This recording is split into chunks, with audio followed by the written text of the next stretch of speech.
রাসূলুল্লাহ সাল্লাল্লাহু আলাইহি সাল্লাম বলেছেন, কবিরা গুনাহগুলোর মধ্য হতে অন্যতম একটি গুনাহ হইল কোনো ব্যক্তি তার পিতা মাতাকে অভিশাপ দেওয়া।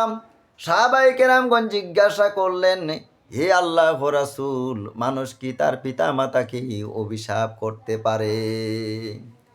রাসূলুল্লাহ সাল্লাল্লাহু আলাইহি সাল্লাম বলেছেন, যে ব্যক্তি অন্যের পিতাকে গালি দেয় সে ব্যক্তিও তার পিতাকে গালি দেয়, এভাবে সে তার নিজের পিতা মাতাকে গালি দেয়। আমার ভাইয়েরাও, আমার বন্ধুরা, আমার পর্দার অন্তরালে আমার বোনেরা, অন্যের পিতা মাতাকে গালি দিবেন না এবং নিজের পিতা মাতাকেও গালি দিবেন না।